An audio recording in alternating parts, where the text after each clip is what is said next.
l'exposition est donc bâtie comme une promenade en U et avec des sections. Alors, la première section que vous rencontrez, donc ici, est sur le pouvoir.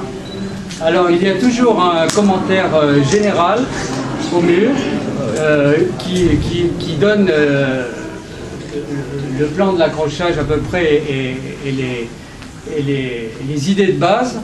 Et ensuite, vous avez des fiches pour les personnes qui veulent vraiment, qui ont le temps, ou qui veulent vraiment suivre de près les choses, des fiches qui sont relativement complètes, assez longues, et qui attirent l'attention parfois sur des détails intéressants de l'œuvre. Parce que si l'œuvre est là, c'est qu'elle a été sélectionnée aussi parce qu'elle est relativement atypique. Par exemple, le grand portrait, qui est la pièce la plus importante, enfin, oui, une des plus importantes, mais qui est des années 1580, c'est un portrait du pape, je raconte l'histoire, je prends un peu de temps parce que c'est rigolo en même temps, un portrait du pape Pie V. Alors, il se trouve que le concile était réuni et n'arrivait pas à lire. Donc, au bout d'un moment, il se trouvait ridicule et ils ont dit la seule solution, c'est d'élire Michele Gislenghi, oui, c'est ça, qui est malade, qui est à moitié mourant, donc ça va faire une transition et puis on aura le temps de réfléchir et tout. Sauf que c'est pas passé du tout comme ça, il est sorti de son lit. Et il a régné 6 ans. Il a commencé par réformer le mode d'élection du pape. Après, il a fait la messe en latin qui a vécu jusqu'à Vatican II. Il a fait le missel. Et en plus, il a excommunié Élisabeth Ier d'Angleterre. Et en plus, victoire de sur les Turcs. Il les a aplatis. Il a récupéré les canons. Et il a commencé à faire fondre le Batacan de Saint-Pierre. Après, il est mort.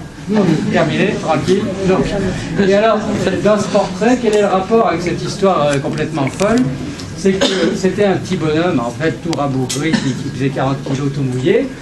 Et là, en fait, il a sans doute exigé, je pense, dans son portrait, d'avoir une espèce d'énorme carrure et des mains de 30 ans. Ça ne colle pas du tout, Parce qu'on a d'autres portraits, des miniatures et des gravures surréalistes.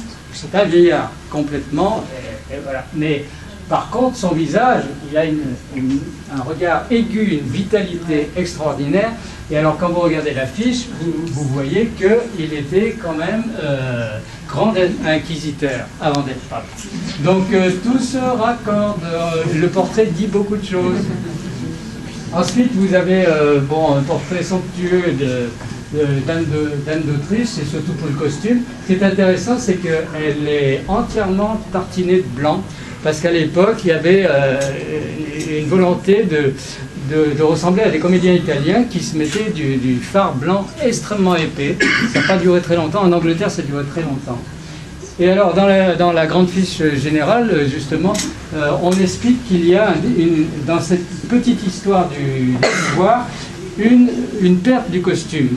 Parce que après, avec les grands fonctionnaires de l'époque Louis XIV, et après on arrive aux bourgeois, très beau portrait de Veria, mais on voit la fente totale, la disparition des couleurs, alors que là, sur le portrait du roi de Pologne, qui était grand électeur de Dresde, bon, il y a des rouges éclatants, c'est magnifique et tout, sachant qu'il a 20 ans et il fait 2,10 m. Son père avait aussi une taille énorme, on l'appelait Auguste Lefort. Et alors justement, quand on sait ça, on regarde de plus près, c'est vrai qu'il a une tête de bébé, et il a une carrure énorme, et ils sont venus tous les deux à Paris, ils impressionnaient tout le monde, parce que c'était deux géants. Non mais tout ça est dans les fiches, ce qui veut dire qu'il faut revenir voir l'expo. On n'est pas parti encore sûr. Ah bon, d'accord. Bon, d'accord. Et ici, on termine donc sur un portrait très bourgeois qui est... Alors là, il y a une partie qui est dédiée principalement plus sur la vie romanaise. C'est un ensemble de portraits de mères abbesses de Romans que j'ai récupéré. Ça allait passer à la poubelle quand ils ont vidé les greniers de Sainte-Marthe. Et puis j'ai gardé ça dans un coin pendant 10 ans, parce que comme je ramasse tout. Et puis finalement, à l'analyse, les deux premiers portraits sont des toiles. Avec le côté, le très beau fauteuil, les croix en or. Et puis, le troisième portrait est de monsieur Boyer, qui est de l'autre atelier de photographe, et c'est en fait une photo entièrement repeinte. Par contre, et sur toile en plus, pour vraiment tromper, mais je pense que c'est la demande du client. C'est elle qui voulait ça, que ça ressemble vraiment à un portrait. Le quatrième est alors sur carton, et c'est vraiment aussi une photographie, mais retouchée moins. Et puis ensuite, on a une photo simple, grise, mais on part de 1860 et on arrive à 1932. Elles ont mis du temps à accepter la technique de la photographie. Sans aucun doute, elles étaient attachées à la belle peinture noble encore. Et au passage, vous verrez après une très jolie maquette d'une cellule qui était une sorte de portrait par manque, évidemment. C'était le seul moyen pour la famille de voir où vivait leur fille ou leur sœur, puisqu'elle était, elle était enfermée à vie. Donc c'est une petite maquette de cellule. Et après, le dernier portrait est un portrait qui fait la correspondance avec la partie suivante qui s'appelle Le Charme, très important. Et c'est un portrait de une des 8 filles de Louis XV qui est entrée au couvent parce qu'en fait, elle n'a pas supporté la vie à Versailles.